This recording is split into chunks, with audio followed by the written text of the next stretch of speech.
Hey guys, welcome back to Tough Love with Dr. John O'Connor. Today's podcast is all about going from ordinary to extraordinary. Welcome back, Manny. Let's get it going. It's a pleasure. Let's go right in. How do we separate from being ordinary into extraordinary? You know what? For me, I always thought it was about, pre-injury, what brought my podcast to go was reps.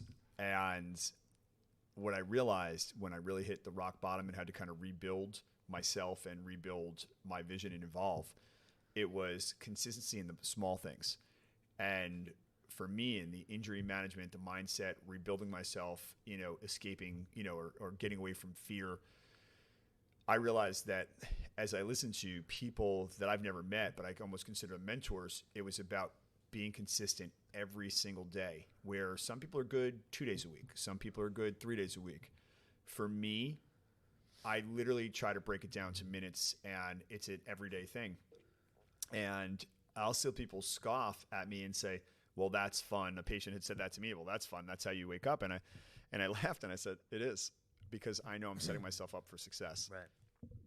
So I would definitely say that, there's so many times that when we're challenging ourselves, you want to say, hey, let's just be done. Let's quit. Let's go do something else. Very easy to do. Right. And, I don't know how many times table it. Let's get back to it later. And I'm dealing with my son right now. And, I had said, I look at my two kids and, I see my daughter super motivated. She's working. She's got the car thing. She shops. She's like a little young adult already. And I'm very impressed with her. She's just so far ahead. And then with him, I get it. I tell him every single day I'm pushing a Ray Lewis, motivational podcast, this and that. I'm like, you got to dig in.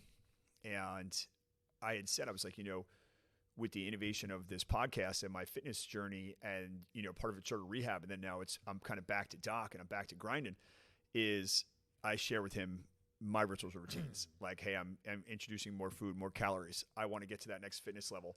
I want to get there safely. And, he'll push back, and he'll be like, maybe I'm done. Maybe this isn't for me. And that's a typical answer you get out of a 17, 18-year-old kid, especially, a young boy. I've always said in training for years, my greatest achievement was, or my transition was when I moved to girls sports. And I know I'm laughing now right now thinking about it, because my girls that I was with and training all the time, they literally were just different, and it made me so happy. And I could see why the great coaches like, the UConn coach and whatnot, they just bring it. And they're so dialed in, and they're, and not say the boys aren't, not at all. That's not where I'm going with it. But, Beast mode. Yeah, just beast mode. And they bring it every day. They compete, and it's a normal thing for them, especially around here in the short conference for girls basketball. But I was, to land the plane, so to speak, on my son, I was like, Jay, listen, I know the competition's crazy there, but I always tell you, it's you versus you. They don't matter. It's not their times. It's how fast you get your time. It's not their jump. It's how fast you get your jump. It's how well you swing the bat. It's how well you rep in the outfield. And if you notice you're not picking a ball up going this way, you have the best coaching staff at IMG in the world, in the United States. Ask them, hey, coach, can I get more reps? No coach there. I was there. We'll tell you no. And if you bring it like that, right, that commitment formula, and it should be a mathematical equation, success will find it, right, because you've done the work. And when preparation meets it and that opportunity shows, you're going to get where you want to go. Right. And as you know, Doc, success comes not overnight. It's a step-by-step process, right? So what happens behind closed doors is usually what sets people up for success on the field, in life, on the court, in the classroom. So what advice would you give your listeners as to how fast can you get to become extraordinary? Is it a step-by-step process? Do you wake up and get there? What would you say to your listeners? It's a great question. You got to celebrate, success is a journey, right? And I don't care whether it's first making the team, then breaking the starting lineup, then being all conference, or the best shooter on your team, or winning a spot. But you got to celebrate those. And then once you get there, it's like going upstairs. Right. And you watch, a puppy go up the stairs, or a small child, they get to one, they look back, and they're so excited to get to the next one, and they're scared. But, in sports, the object is to get to the top of the, top of the stairs, top of the mountain, right? And so I've always told my athletes, I'm like, when I'm going through and I'm breaking them down, and even when I look at myself is, do the hard things first, right? If you can't dribble, we're going to work on that. If you can't shoot, we're going to work on that. Master your craft. And master your weaknesses, right? Well Master your said. weaknesses. Yeah. Because the biggest thing is, and I think this is something that Mylett says, is feared things first, right? And it's so true. I was just talking to one of my kids that I think he was a 2010 National Player of the Year for Division II basketball, and he just got inducted into his high school Hall of Fame. And I was saying to him, I was like, I didn't realize it then because we were in the trenches, and even being a younger trainer, he was so well balanced. But looking back at it, the one part of his game that we worked on, and he was good, but it was a streaky part of his game in his shooting. If that was a little bit better, he's probably watching the NBA players that I had on the court who came and visited us, whether it was through AAU organizations and different funnels that I was attached to, he was there. And you don't realize until you're in it, and then you look back and, right, you say, all of us, Yankee fans or Giants fans, that we're sideline coaches. You're coaching from the sidelines. It's easy when you're on the sideline or the second spot to make the calls, right? And when I was looking at that with him, we weren't regretful or anything like that. We just said, wow, if you could take that shot, put that on that kid with those tools, because there's 5 tools. I would say 5 tools in basketball. And I'm sure it's all sports. They say that's that algorithm for greatness, right? But the reality is he did an amazing job. And any of these kids, guys, girls, whatever, but life, it's about saying, you know what? If we probably would have broke back in and I was where I am now as a coach trainer, I would have started with that weakest thing first and say, no, you can't come out of this. I know you can do this well. Because the first thing that we had with him, and he embraced it, but we went away from it, was he didn't think he was fast enough or athletic enough. And when he got to his college, he put so much time in the weight room, and he put so much time on working on his tenacity and how he approached that he made that feared thing his superpower. Right. Now, if looking back to say how would I have said constructive feedback for me, for his trainer, mentor, coach that was working on him, I should have said, hey, then, and the same thing we should do to ourselves is what can I do to elevate myself? And it should have been, hey, now we're going to break down that shot. And sometimes, what you realize is, and this is a life thing. I know we said this when we were on the Rob Gill podcast, if you're the smartest guy in the room, you're probably in the wrong room. Right. You want to be around people. If you think you're the best one, there's always going to be something. Right. And if I probably would have did that again, I probably would have brought someone in to almost outsource me to work on that, to then give that person a better outcome. Right. Right. So absolutely. I think that's the approach. So I think circling back to it, you want to go from ordinary to extraordinary. It's have a plan every single day. You're working at that plan every single day. You're celebrating the wins, the losses. And it's funny. It's not a loss. What'd you learn? I can't do that. Okay. What do I have to do to get there? What can I look on the internet? Everything's a click away, right? How can I get better at that? And then when you accomplish that right there in that moment, now you start building confidence. And you always talk about, taking too many withdrawals, not enough deposits. With confidence, right?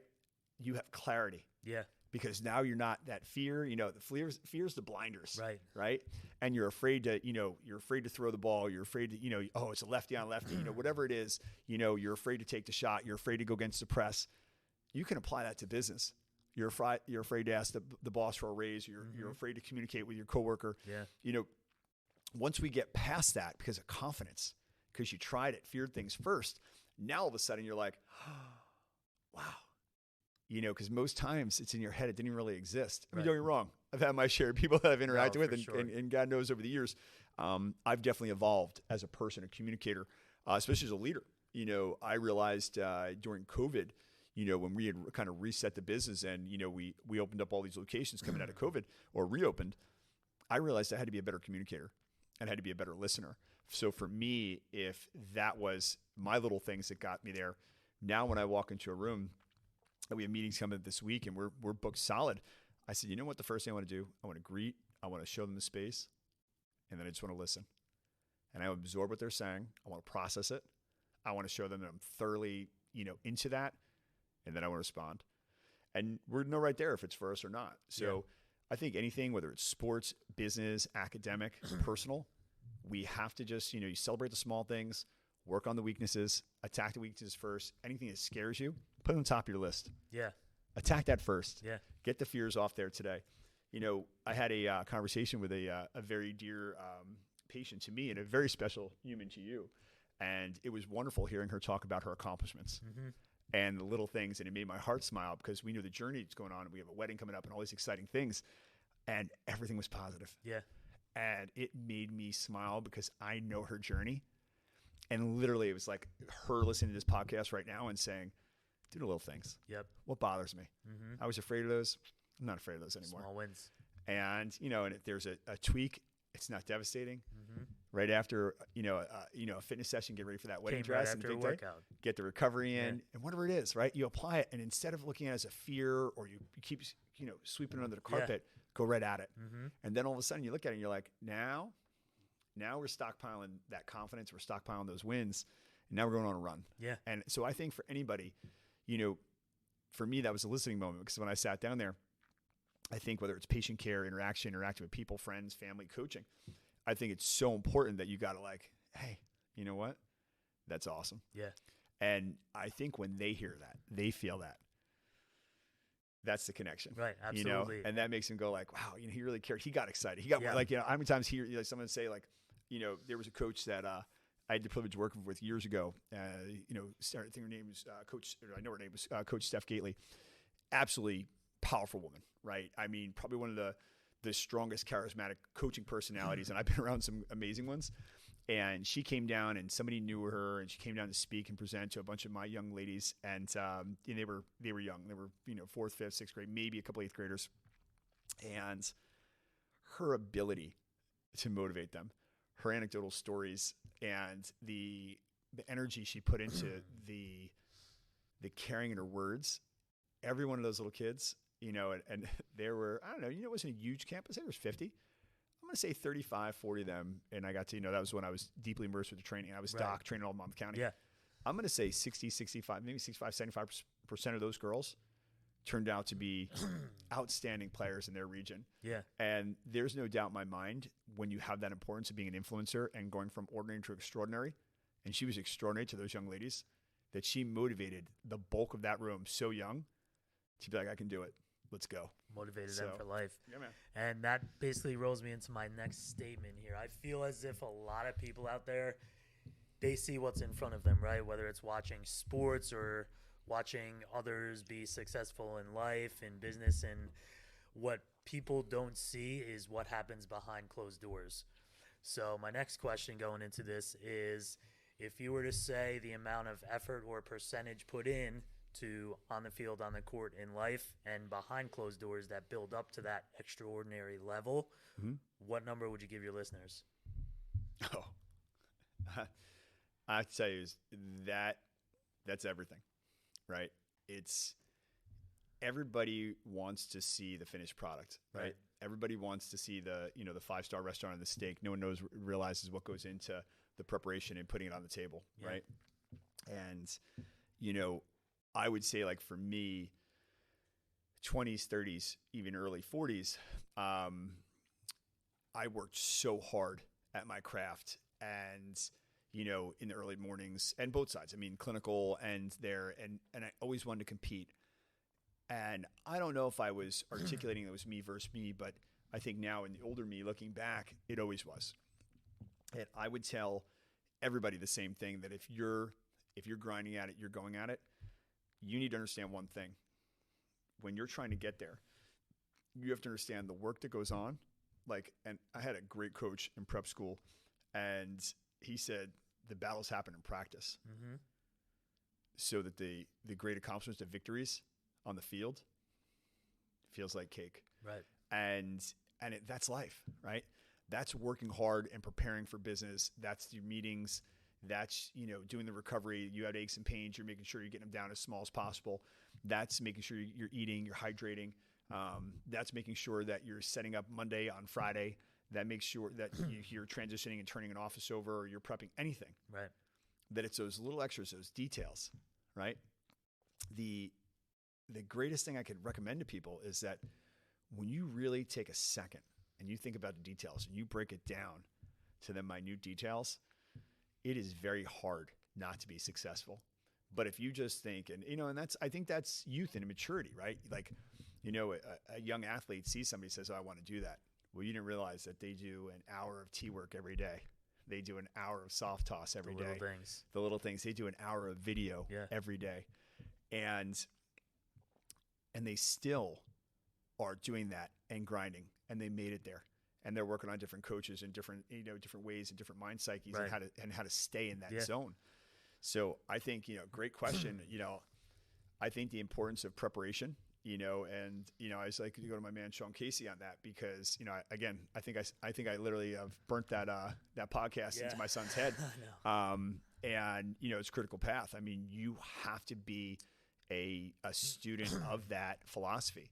If you really want to be good at something, there's going to be people that have, ungodly ability in anything. I don't care whether they're an attorney or a surgeonist or that. But at the end of the day, if you listen, because some people just say, oh, look at the result, look how successful they are. Yeah. But you ask their peers around them, usually they say amazing things like, oh, they're so meticulous, or they read all the time, or this and that. It doesn't go unnoticed. No. By the people that really are students of the game of self-improvement. They know what goes on. They know what goes in. And so that'd be my recommendation. I think that if you're really trying to get there, watch the great ones. Watch how they prepare. Right. You want to be a great nurse. You want to be a great chiropractor. You want to be a great surgeon, whatever it is, right? You want to be a great attorney, great father figure, mother figure, whatever. Yeah. You got to watch what other people are doing. Maybe you have to make it your version, but you got to make time for that. Definitely. And you know what? And when you do that work, let me tell you something. You got a happy soul. You're going to be in a spot where you're going to be like, hey, you know what? Right. I feel that. Feels good. And, that's what's contagious, right? They say winning is contagious. No, but you know what? Positive patterns, positive, just keep injecting that positive. And now we were talking about depositing it back into yourself. Have to. That's when you start seeing some really successful habits starting to form. Right. And that's when you grow to an exponential level. That's what it's all about. And I want to circle back to when you were talking about people getting ready for the week, weekend's coming, great.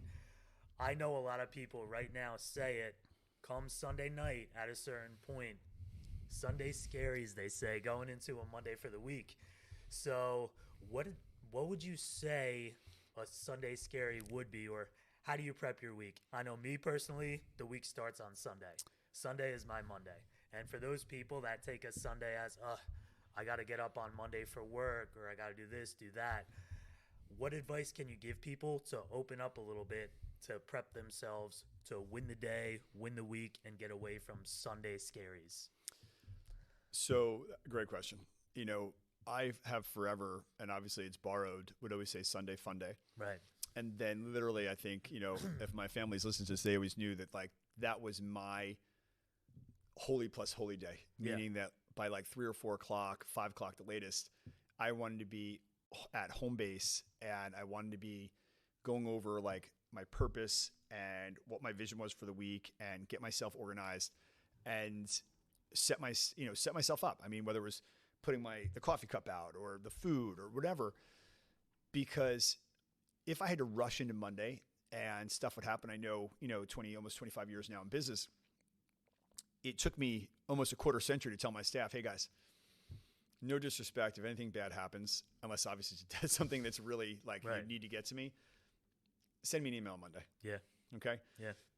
I don't want to have to feel that on Sunday night when I'm sitting there, and I'm big on visualization. I want to see it first. I want to watch it happen in my mind. And then I want to figure out and reverse engineer how to create that. Make it happen. And, I have to tell you that that was one thing that I would tell every owner, young, entrepreneur, aspiring entrepreneur, is Sunday, stay away from the phone. You see an email that comes in that you don't really want to put it away, literally zip through. That's why I like the idea. There's so many of these self-help guys that are hey, that person, or people, genre. I don't want to say just guys. There's amazing men and women out there doing it. But, try to stay off the phone the first 30 minutes you're awake and the last 30 minutes. Yeah. And really reflect on what's going on. But, that end of the day, I don't know how many times, when there was just one center, I think when you're a hands-on practitioner like myself, I would then peek in and I'd look at these, and then I'd be devastated. Now my sleep cycle's off. Now my brain's off. And instead of thinking about growth, Now I'm in that mindset of scarcity. I'm in this fear zone. I'm in, oh, what did I do? Yeah. And now when I go to sleep in my subconscious mind, there's nothing restful about that. Right. And that'd be my recommendation to any young entrepreneurs that we talk about, even with our coaching. It's like, hey, listen, I get it. We've all been there. We're all transferring here and robbing Peter to pay Paul to do this when you're a young business, and that's the hustle of it. But the reality is staying organized, right? Don't take off more than you can chew, but be aggressive. That scarcity mindset, you're never going to grow.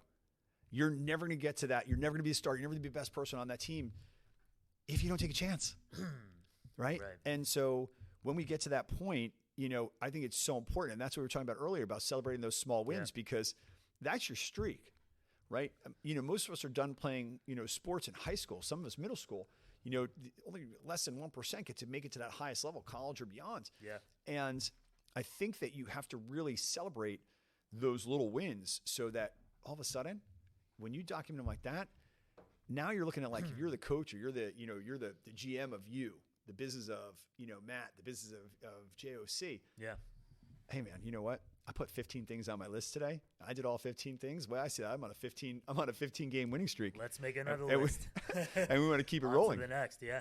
Right. So I think that's a big thing. I think that your rituals, routines are so important in that, and putting positive, putting a lot of positive influence into that is absolutely critical. I see it with my young guys around me, my social media team, they're growing. I wish them all the best with what they're doing. And, and I constantly give them advice and go over stuff with that. And I think it's so important to understand, because I've always said as a young businessman, I loved having friends that were 10, 15, 20, 30 years older than me, because for most part, they were inspirational. They weren't, like I would say, unfortunately, a lot of times it's your family, like, don't get hurt, because they love you, right? They don't want to see you get hurt. Right. But there's nothing better than that person says, you know what, Matt, you can do that. Absolutely. And, I was there when you were there. And man, you got more energy than me. And then you say, well, what did I learn? Maybe take a second, write that down. Right. Say that again. And then when you go out and you start reverse engineering and kind of recalculating what you're going to do, and you say, I got a little better this time. And that's how greatness happens. That's how you go from ordinary to extraordinary, because you say, you know what? I was good at this. Now I'm really good. Now I'm approaching great. And then from great, you go to extraordinary. And then from there, this is it. And then exactly to the moon. And then you want to give back. Yeah. Because at the end of the day, it's what I do with the coaching platform. And I told you when we were at our first event, maybe I'm not on the basketball court anymore. I felt like I was on the hardwoods. When we were down there, it was great to connect with people that I could see were like, they had the ability, they didn't have the confidence. Too many withdrawals, not enough deposit kind of mindset. And when we went at them and celebrated some of the stuff they were doing, I was like, hey, listen, I hear greatness here. We just got to get you organized. Absolutely. We got to get you out of this, get you into here, and reach out to us and let's see what we can do. No, definitely. So, but yeah, I love that question. Hopefully I gave you a strong answer. But to me, I'm a creature of routine.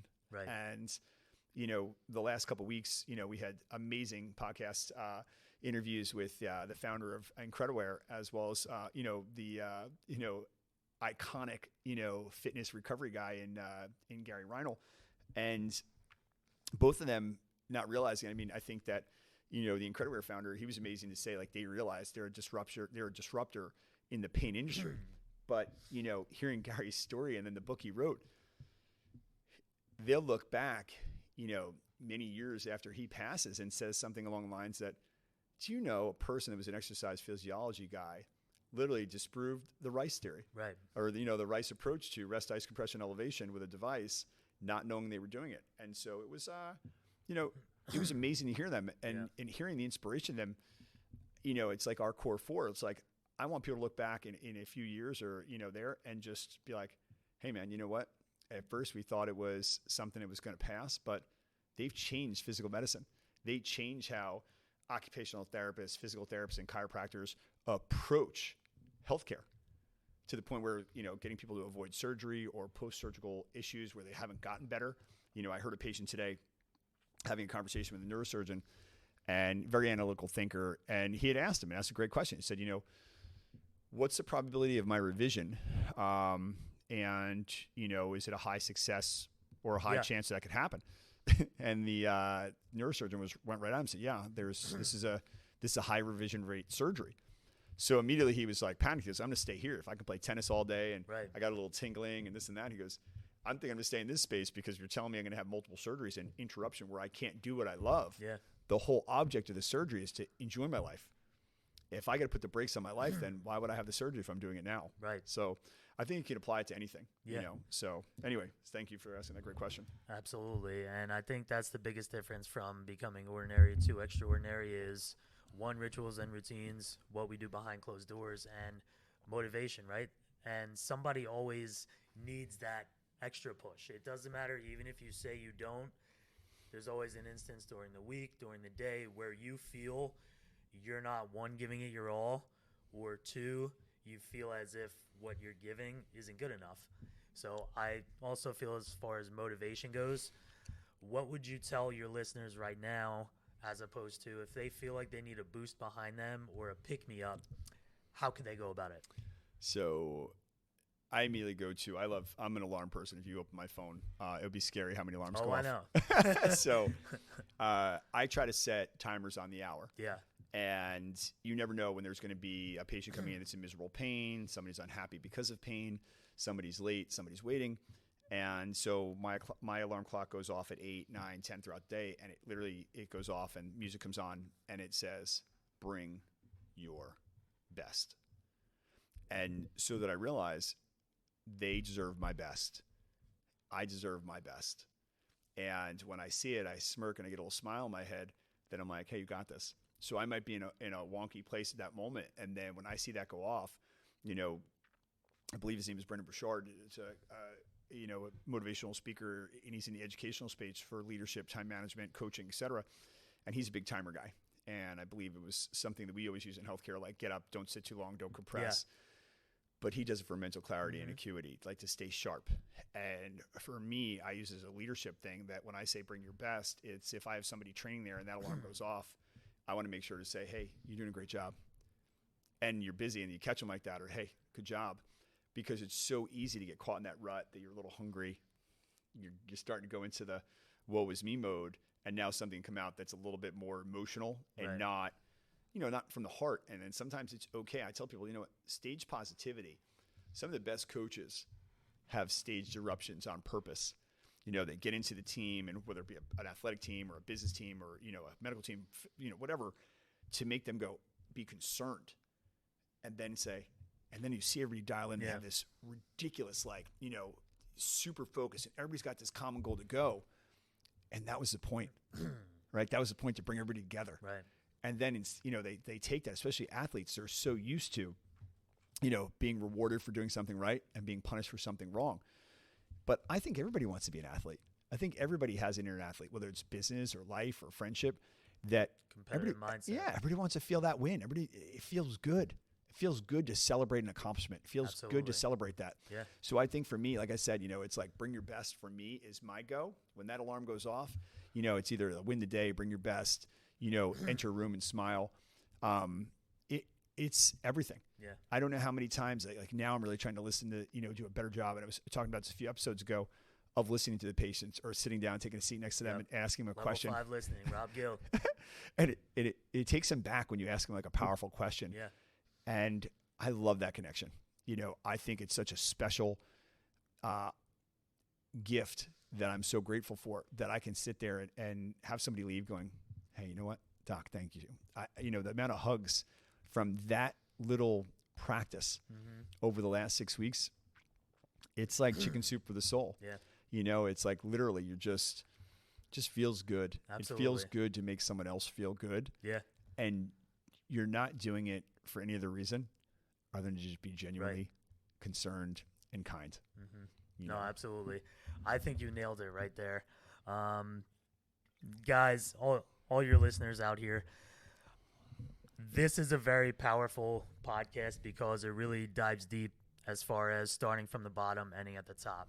And what would you say the biggest lesson learned from this podcast would ultimately be?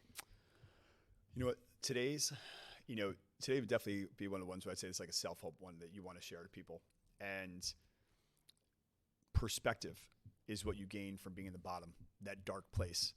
And this is when you truly can figure out who you are, right? And what do I mean by that? Do you quit easy?